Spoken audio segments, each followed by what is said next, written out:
Bismillahirrahmanirrahim. Assalamualaikum warahmatullahi wabarakatuh. Perkenalkan, nama saya Bintang Dwi Nur Hakiki dengan NIM D1A 020114, mahasiswa Fakultas Hukum Universitas Mataram. Kali ini saya akan menjelaskan tentang macam-macam sumber hukum acara MK.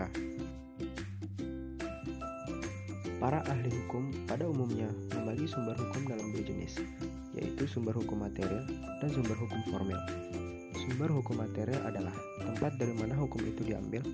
Untuk dapat melihat sumber hukum material dari sebuah aturan, harus terlebih dahulu dilihat isi dari aturan tersebut. Kemudian, melacak faktor-faktor yang mempengaruhi pembentukan hukum, sehingga menghasilkan karakter isi hukum yang demikian. Faktor-faktor yang mempengaruhi pembentukan hukum tersebut dapat berupa pandangan hidup, hubungan sosial dan politik, situasi ekonomi, corak peradaban, agama dan kebudayaan, dan letak geografis, serta konfigurasi internasional. Sumber hukum formil adalah tempat atau sumber dari mana suatu aturan memperoleh kekuatan hukum. Hal ini berkaitan dengan bentuk atau cara yang menyebabkan peraturan itu menjadi secara formal yang berlaku. Dalam pengantar ilmu hukum, telah dipelajari bahwa norma atau kaidah terdiri dari berbagai macam dengan cirinya masing-masing. Norma hukum memiliki ciri yang mempunyai kekuatan mengikat yang dapat dipaksakan dan memiliki sanksi eksternal. Suatu norma untuk dapat menjadi norma hukum harus melalui cara tertentu dan memiliki bukti tertentu. Asas-asas dan materi hukum acara MK dalam pembuatannya dipengaruhi oleh teori atau ajaran hukum, terutama teori konstitusi dan ilmu hukum tata negara. Sedangkan sumber hukum formil hukum acara MK adalah ketentuan hukum positif yang mengatur hukum acara MK atau paling tidak terkait dengan hukum acara MK. Ketentuan pasal 24C ayat 6 Undang-Undang 1945 menyatakan bahwa hukum acara merupakan salah satu hal terkait dengan keberadaan MK yang akan mengatur dengan undang-undang.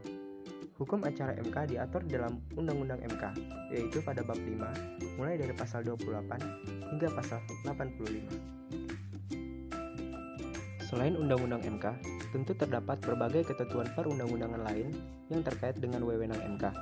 Beberapa undang-undang lain yang juga menjadi sumber hukum dalam proses peradilan MK antara lain: yang pertama, Undang-Undang Nomor 48 Tahun 2009 tentang Kekuasaan Kehakiman.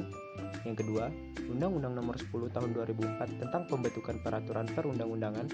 Yang ketiga, Undang-Undang Nomor 32 Tahun 2004 tentang Pemerintahan Daerah beserta perubahannya. Yang keempat, Undang-Undang Nomor 22 Tahun 2007 tentang Penyelenggaraan Pemilihan Umum. Yang kelima, Undang-Undang Nomor 2 Tahun 2008 tentang Partai Politik. Yang keenam, Undang-Undang Nomor 42 Tahun 2008 tentang Pemilihan Presiden dan Wakil Presiden. Yang ketujuh, Undang-Undang Nomor 10 Tahun 2008 tentang Pemilihan Umum Anggota DPR, DPD, dan DPRD. Yang kedelapan, Undang-Undang Nomor 27 Tahun 2009 tentang MPR, DPR, DPD, dan DPRD. Yang kesembilan, Peraturan Mahkamah Konstitusi atau PMK. Dan yang ke-10 adalah Putusan Jurisprudensi MK. Sekian yang dapat saya sampaikan. Semoga bermanfaat bagi teman-teman semua.